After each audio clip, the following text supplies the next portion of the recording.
All right, well, thank you again for your time. It's a pleasure for me to get to chat with you. So Dean, you were here at Babson, and you're a Babson student, and when you were a student here, what was your career ambition? What was it that you aspired to be? You know, I think I wanted to be in business. I was always working throughout my teenage years, had a little landscaping company, and so business was it, but I'm not sure I really fully understood what I wanted to be. My father wanted me to be a doctor. I explored that possibility until I went to Mount Auburn Hospital one day and I saw all these doctors running around. I said, I don't think that's how I want to spend my life. So I saw the campus. I loved the school. I knew a professor from who was also teaching at Harvard, who used to teach here, and it just connected with me, and I just enjoyed the education. It was a wonderful experience for me to be here. Mm-hmm. So you weren't quite sure what you wanted to be when you were a student, but after you graduated, you had your first job, and how did you see your career sort of evolving over time? What was a key turning point? Well, upon graduating here, I got my bachelor's and my MBA. I had a fellowship from Xerox, the University of Rochester, for a doctorate in operations research, and I worked at Xerox for a year. And it was a pretty scary experience for me because I wasn't enjoying it. And I said, oh my God, I made a commitment to business. And you know, I used to work very hard between Xerox and my education at the University of Rochester. I just wasn't sure. After a year, I wanted to move on, and I did leave Rochester after a year. And I was very nervous because, gosh, if it isn't business, what is going to be my career? But you know, during the summers while I was here, I was working for a company here called Sylvania, GTE Sylvania. And I had a nice time with them, although I'm not sure I was thinking career. I was just trying to make some money and doing summers. And you know, someone who really connected with me with Sylvania in their semiconductor business and their lighting business made an introduction to a business in New York called GTE, the headquarters of GT&E and GT International.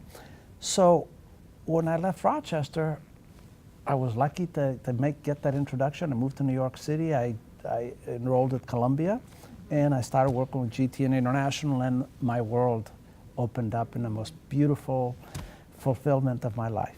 Mm-hmm. So you ruled out landscaping and you ruled out medicine, but business was where you really were meant to be. Absolutely. Yes. I mean, business for me in my early years was a fulfillment of curiosity in history and geography, because I used to travel 30 days a month all over the world. Oh my. 30 days. Luckily, I wasn't married. And so I would study about these places I would go to and experience, and it just opened my horizons and created something, confidence and different languages and different friends. I was single, so it was a fun time to be traveling, and it was the most beautiful years of my life, those 10, 11 years of my early career.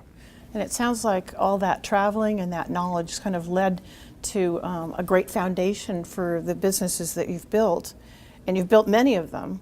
And so if you were to pick one business success, what do you think was your biggest business success? If success is measured by return on investment, which that's what private equity is all about, we've had quite a few. We probably have some of the highest returns on Wall Street. I mean, whether you talk to Blackstone or all of them, you know, we've been much more focused than some of the big private equity firms, and that gave us an edge because we understood the focus we were participating in. So every one of them, I mean, like my sons bought Pabst Blue Ribbon about 8 years ago. We sold it about almost 3 years ago. And that was 30 times their investment. Hostess was many times our investment, 20-something times our investment. So there've been some wonderful wins like that, but that's not the main measure for us. The main measure for us has been the fun and the stimulation. I've worked with my sons very closely. They've provided some very unique, out-of-the-box thinking to transform some of these brands. Like Pabst, I wasn't that involved with. It was their business. They gave me 1%. I didn't like that, but no, that was perfect. And they created something very unique. It became the hottest beer among young people all over the country. It was the fastest growing little beer in China. In fact, New York Magazine had on its cover back, I don't remember, probably 13 or so, Pabst 44, 18 because the Pabst was founded in 1844, and it was selling these bottles for $44 a bottle. Oh my. Yeah, and it was on, if you look up Pabst, New York Magazine, 1844, and it just, what they did with that brand and Will Ferrell and Wahlberg and the guerrilla marketing, the field marketing, and then we took brands like Bumblebee Tuna out of chapter 11, and they did some transformative things there, and we just have had some wonderful time building these brands, watching them grow, bringing them back to life because they had sort of gotten somehow forgotten. Even brands like Chef Boyardee. Now Chef Boyardee probably, can you imagine how can you create something out of Chef Boyardee that's fun and exciting?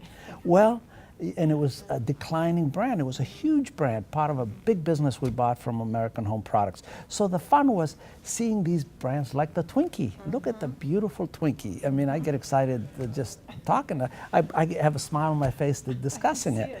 But they came back from chapter 7. Chapter 7 means dead, buried, closed down, gone.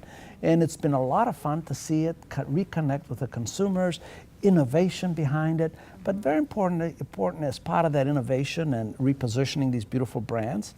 There's a very, very careful, very efficient, investment-oriented strategy and efficiencies.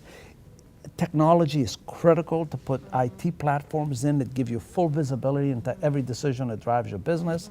A culture, and that's probably, if I think of one ingredient that transcends all our businesses, it is a culture that we build with our management, because often we buy businesses and sometimes we just get rid of the management there so we can start quickly with our own culture. And that culture is one that where you need your senior people to be very results-oriented, very accountable, very performance-driven. They own it, they got hands-on, and they also use some of their instinct. Yes, we want technology, we want disciplines, but play with instinct as well. That's what makes you successful. Don't forget that part of it. Innovation, invest back in the business. And so that culture of ownership, and by the way, we provide a lot of equity to those type of people that succeed. And there's been many, 10 times over millionaires that have come through our relationships and partnerships over the year, and that gives us a lot of fulfillment. Mm-hmm. What a wonderful formula that you have. Yeah. It sounds simple in the way you describe it, and that there's some simple components to it, with technology and accountability and innovation, yeah. But yet you've got to have the returns. Absolutely. So it sounds like something that people can really understand. So lots of successes. What about setbacks? And how have you recovered from those setbacks? Yeah. Well, I saw the question that you were going to pose me on that, and I must tell you, we've been fortunate not to have any setbacks. Again, we sort of stayed focused in what we knew well, and what we knew well was through GT&E industrial companies. I probably wouldn't invest in a pharmaceutical company. I don't know much about it. I probably wouldn't invest in a high-tech company. I don't know much about it, although I've developed a huge appreciation for technology. And in fact, I was one of the main speakers on the technology conference last year in Europe this past summer. But we stuck close to what we understood very well. Have we had surprises? Yes, but none that we couldn't get our arms around and redirect and get the company back on track and perhaps fix it. So I tell you, without an exaggeration, there's been so many of our companies, and there's been 80-something companies, we have never been shocked by something that really was a major fiasco and it didn't work. In fact, I think the worst IRR and return investment is about 28%, which is pretty unheard of. That is really unheard of. But that's focus and creativity and all the disciplines I mentioned. So it sounds like you have a very careful strategy for kind of what you will and you won't do. And so part of that is, how do you decide to pick a particular brand? Because clearly one way to be continuously successful is to make sure your criteria is very solid. So how do you decide when to buy a brand or when not to buy a brand? What's the criteria that you use? That's a very good question. Most of these acquisitions become processes that are marketed, and a lot of players come into it. And often we'll play, even though we don't have full conviction, with trying to understand whether you can buy it right. If you buy something right, then you say, well, my downside risk is minimal. But on the other hand, some businesses do challenge us, and we're not as aggressive in it. Right now, I'm working on a transaction. I'm not sure how hard I'm working on it. I'm lukewarm on it. I've worked on it with Blackstone and KKR. We've been talking about it. It's a global business, major business, 68 plants around the world. But it's a very complicated, difficult business that has. It's hard to see how you might bring it back to make it appealing to the millennial generation. Having said that, and it's a very large business, as I said, having said that, where I'm sort of involved to see if it can be bought right. If it can be bought right where even if it's declining, the cash flow will be sufficient to give you a decent return, even though you may not resurrect the top line. And incidentally, this business is growing in Africa and South America. In the developed countries, it's declining quite a bit. So if people drive the value to a point where I say, you know what, it's going to be so long to reposition the products, I can't afford it. It'll take too long, it'll drag too much. So it depends on how we see the trends. Now, are we always sure that we can resurrect a bumblebee from Chapter 11? Not necessarily, but at the same time, these brands have had such wonderful. You try to understand what caused a bumblebee to go to Chapter 11, and it wasn't the brand. You could see when you do your analysis, it wasn't the brand. It was inefficiencies. It was management. Most often, failures come from management. It was not doing things efficiently, not innovating. And when you feel fairly comfortable that you can differentiate by putting those skill sets together with tenacity, resourcefulness, and accountability, then we step up and go for it. Mm-hmm. So I'm listening to what you're saying, and it sounds like a very solid economic analysis, as well as looking at the trends and what's going on sort of socio-demographically as well.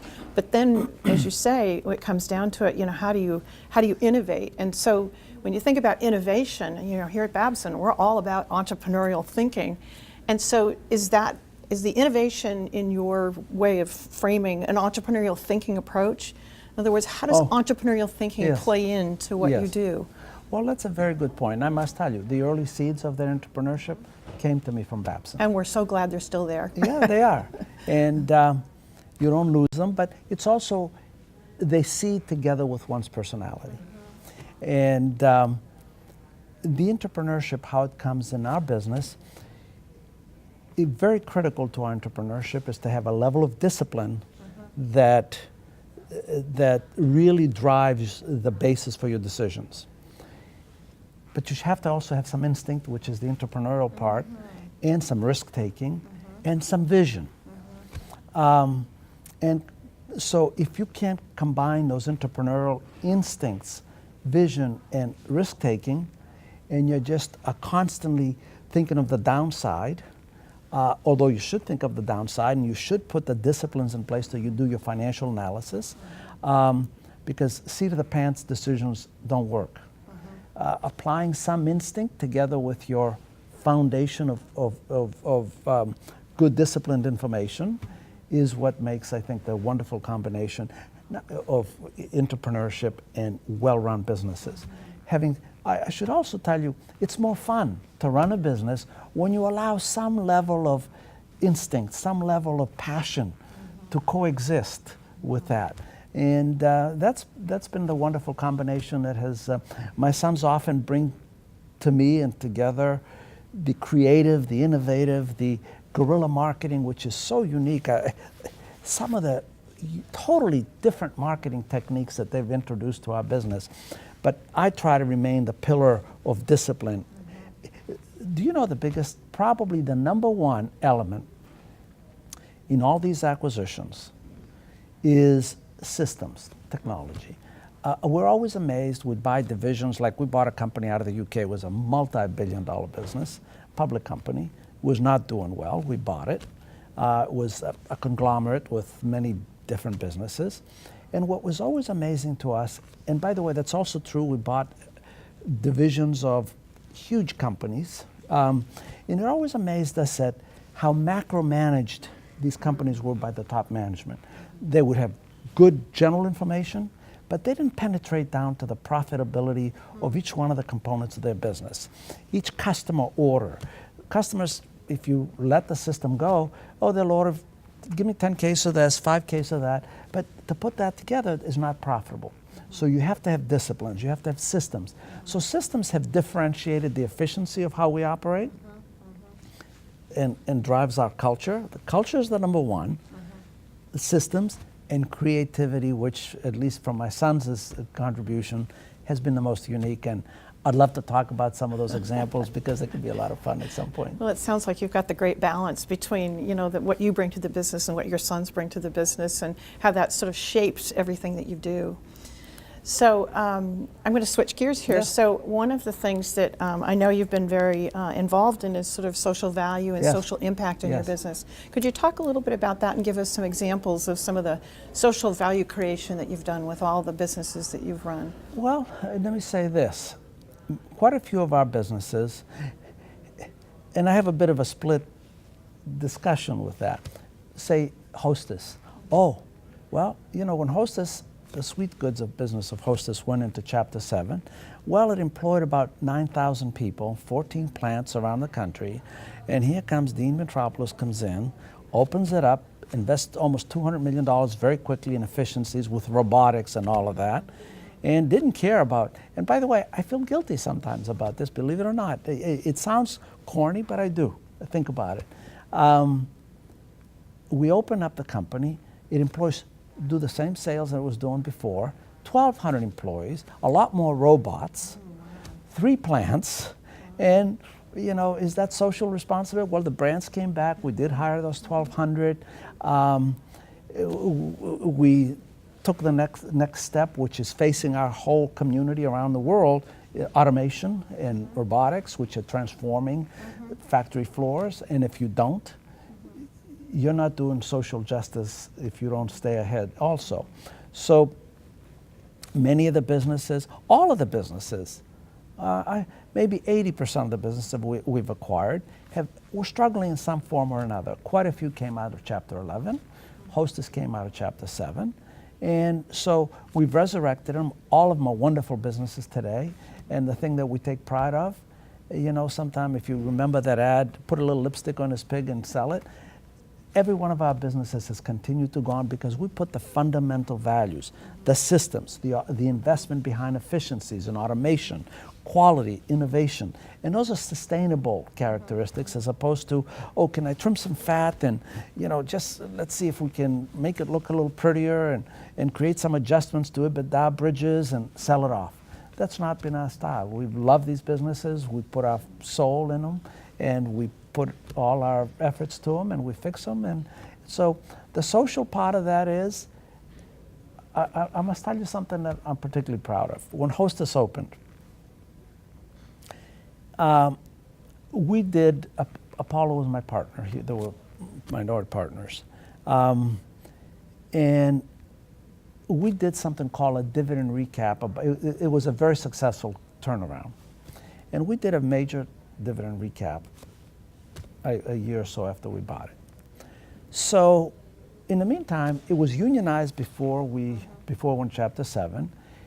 There were 2 parts of the union. One was for the drivers that were doing, and the other one was the factories. When we opened, a couple of factories wanted to unionize.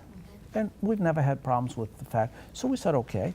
2 decided to unionize, the 3rd one did not. Great. One was in Indianapolis, Columbus, Georgia, and the other one in Arkansas.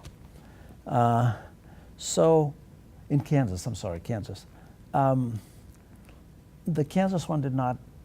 So when we did this recap, I said to myself, these workers have worked very hard side by side with us to bring it back, and often in tough conditions because we were investing, fixing the plants, and they were working to try. So I decided to give everybody in the factory floor a few $1,000 bonus outside of their labor and wage negotiations and all of that. And I'm just so very, and again, when we took it public, I did the same thing. And by the way, we do that automatically with management, but people normally don't share that down with the worker level. And in fact, I have a beautiful picture from all the workers that were so grateful that I didn't forget them. It gave me great, great pleasure. In fact, I wish I had done it even more. And I was very happy about that, more so than the millions we all took out. Well, I'm hearing 2 things. I mean, you're taking care of them and letting them share in the sort of success of the company, but at the same time, even when you bring new technology and you're educating those workers and you're developing them as employees so that they come from a sort of bad situation, a bankruptcy, but yet you're developing them as people and giving them new skills and competencies. So 2 different things, which I think sound really thank important. You for seeing that, because you're right. I mean, we do train them, and I think they become better workers for what the future holds for all of us. And I hadn't thought about that, but the fact is, I'm just playing back what you said. That's good. That's very good. Yeah. So one other sort of question on that area. I know you've been very generous philanthropically, and so maybe you'd like to talk a little bit about some of the philanthropic efforts that you're involved in. Well, philanthropy is a wonderful thing, and it particularly as I've gotten older, it saddens me to see so much suffering around the world. I cannot tell you, it takes a lot of my natural spirit out of me every time, particularly as I used to travel and see situations in Africa, India, in this country, and it's very, very, very sad. I have found it very difficult. Everything about my life is to have an impact quickly. I have ADHD, so having an impact quickly is what fulfills me. And fixing things, taking care of things. Philanthropy, it's hard. The only thing long-term you can help with philanthropy is education and getting trained people to change habits. And it takes a long time. So more than one generation. So what I find with philanthropy is it is frustrating to see that you have had an impact, and at the same time, to make it sustainable. Yes. I struggle with that. Having said that, there are some nice things. With the Gates Foundation, we did this giving pledge, and it's going to be an important part of my life. I want to focus more on it as I do less in business, and I haven't got quite there yet, but nevertheless, we will with my wife. But, I'll give you a couple statistics that are very interesting. Just about 15, 20 years ago, there were only about 30 million children, particularly in the third world countries, that were being inoculated against typhoid fever and hepatitis and all of that. Through wonderful efforts with people like Gates Foundation, folks like me who contribute, governments that are part of this, that 30 million children is up to over 320 million today that are getting inoculated through, and it's very complicated, which I'll touch base on. The other thing, in the same 15, 20 years ago, only about 12.8 million women, particularly in the third world countries, had access to contraception. And population is a huge issue, continues to be a huge issue, it's accelerating. That same number today is over 300 million. So wonderful progress. And it's very hard to implement something like that, particularly, let's say, in Africa, where you have highly decentralized governments, and it's very hard to break through and to build clinics, to educate, to make clinics available to the local villages across the continent of Africa, even Bangladesh, India, Pakistan, to try to penetrate those tough very poverty-driven areas. Even in our own country, you know, so many places that are struggling. So I wish I could feel that I'm making more of an impact. I work with the Milken Foundation and Mr. Milken and I participate with cancer research. You see huge progress on cancer research, huge progress.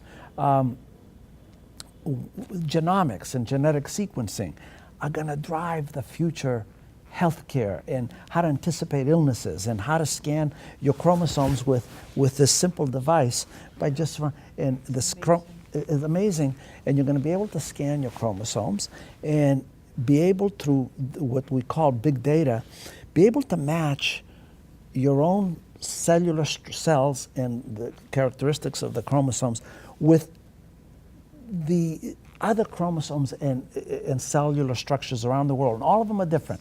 Every cell has different combinations, but there are some similarities. And by big data matching, there will be opportunities to track and see how other individuals with the closest cellular structure as you, what has been their down, what has happened to them, is there a problem? Can we anticipate how to maybe take action, preventive action? So it's a phenomenal, huge cancer research has made huge progress to survival. Whether it's prostate cancer, there are 28 types of prostate cancers. Again, through data matching, sequencing, you can put together and match the best potential solutions to your unique cellular structure that drives your own. It's amazing. Yes. I love the way that you think about philanthropy as a global, what we call wicked problem with multiple causes. And so to actually get in and really solve those problems, it requires lots of resources and technology to make it work. Absolutely. So I have one final question because many alums and students are going to see this video. And so what would you advise for ways to become an effective entrepreneurial leader? Before I get to that, I want to talk about another passionate thing. Oh, please do. And on the social side. Yes. About 3 years ago, 2-3 years ago, I gave a talk in LA on population and its impact on resources around the world. Ted Turner sent me a book that was about what's happening with population growth. Population's impacting the world tremendously. In 1805, there were 1 billion people in our world. In 1930, imagine that, 125 years later, that number became 2 billion people. In 1960, 3 billion people. In today, 7.5 billion. And in just 35 years, there'll be 9.5 million people. Those people are living much longer, from 50 to 90. The middle class is expanding. In the past 20 years, we've seen over almost 2.5 billion people in the middle class. Middle classers consume more houses, more chairs, more cars, and that means eliminating resources around the world. Deforestation is a major issue. Water and desertification is a major issue. To give you an example, I'll drop the subject. Africa has 1 billion people today. In just 35 years, you'll have 2.2 billion people. In the meantime, they have 4 major deserts: the Sahara in the north, the Kalahari in the south, the Sahel in the middle, and Namibia on the western side. The Sahel desert's expanding at 1,400 square miles a year. Many reasons. Deforestation, deserts are expanding dramatically. So this issue, and there's only one fix, unfortunately, it's education. The educated countries in the world, Japan, Korea, Europe, the population is not an issue. The biggest population is Africa is going to more than double. Bangladesh, India, Pakistan is more than double. We're melting glaciers around the world. The magnificent, I remember when I was a young man, when I went to the Himalayas, it was an experience of my life. Today, the Himalayas are 58% less than they were in the 50s and 60s. And they feed 1 billion people through the Yangtze, Yellow River, and we're melting glaciers. We're deforesting the world. Deserts are expanding. A huge, huge impact on our population. Now I have some very good friends with technology, brilliant. One guy is Peter Diamandis, who received a magnificent award, and he's written 2 wonderful books, Bold and Abundance. He says, Dean, you're over-worried about it. Within 10, 15 years, you won't need all that land that's going to desert because we're vertical farming, and so you're going to have a. But I still think when the world changes that rapidly for us, just so I can now grow vegetables in a warehouse, it's not the same to me as beautiful open land where, I don't know. So there's a huge transformation going on, and this population impact on our earth is of a lot of concern to me, and I want to do a documentary. I've been meaning to do it. I just haven't found the time, but I plan to do it. But all goes back to what you said, is that you can have this radical change in population, but unless people are educated on how to adapt and how to do things differently, like to farm differently or to have flowers differently in a house, on a wall, or whatever it might be, then you can't adapt to that shift. Yep. So please do the documentary. We want to see I'm it. looking forward to I'm looking forward to taking the time. Now, what would I advise to? Yes, what would you advise young for students, entrepreneurs? alums, the people that will see this video, about what it takes to be an entrepreneurial leader? Well, first of all, it takes a commitment to work hard. It's hard to compromise at anything and be successful. So you have to work hard. And, you know, I was happy in the early part of my career when I was, as I said, at Xerox, which is a beautiful company. I didn't it didn't touch my soul to inspire the best in me. So I was nervous, I was scared. I mean, I've been studying this. So you must find a niche that you enjoy. If you're a scientist, great. If you're a doctor, great. You don't have to, you know, the least valuable thing I have found is the idea of pursuing wealth and money. Because then you think to yourself, it changes life, some amenities and stuff, but it doesn't fulfill or make you happier. It doesn't make you healthier. It complicates your life a lot more. So yes, the measure of fulfilling your excitement and your performance is money. So that's fine, but that's the secondary thing. So you got to find, if you're a doctor, you don't have to be a billionaire. If you're fulfilling and the pleasure of helping people, and it fulfills you. And I have a friend who is exactly that. He loves it. You can be a priest if you feel passionate about it, to try to comfort people spiritually or otherwise. It's wonderful. From a business entrepreneurship, you must find that fit with your personality, and allow. If there's one thing in my life that a curiosity that drove me to fulfill it, whether I find myself in South Africa, or in Saudi Arabia, or in Tokyo, or in Brazil, everything was stimulating to me. Local people, local restaurants, business, all of it came together to make me much more receptive and excited about what I was doing. And so you got to connect with something that you feel a little passionate about, because you enjoy it, first of all, and then it's so much easier to commit to that enjoyment. But then you have to learn the disciplines then of making that a success, because as we said early on, you can innovate and you can be creative and you can be resourceful and you can be smart, but you have to have a certain discipline to make sure you have the standards in place to make sure your efforts have the discipline and the accountability for performance. Performance is driven with excitement and innovation. And by the way, in any business we've had, we innovate significantly. 80% of the innovations sort of taper very quickly off, maybe 90%. But if you hit 2 or 3, if you have a culture that innovates, you got to manage that process very well so it doesn't disrupt your financial efficiencies and all of that. But you got to be prepared. In order to hit one home run, you got to probably play 5 innings or 20 games if you're an individual. So innovation's a lot of fun.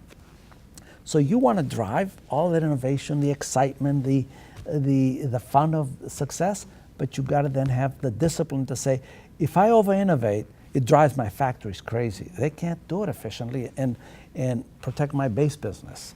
I got to make sure that if I'm going out excitedly to sell customers, that the order is priced right. Do I know my costs appropriately so that I can give the right price?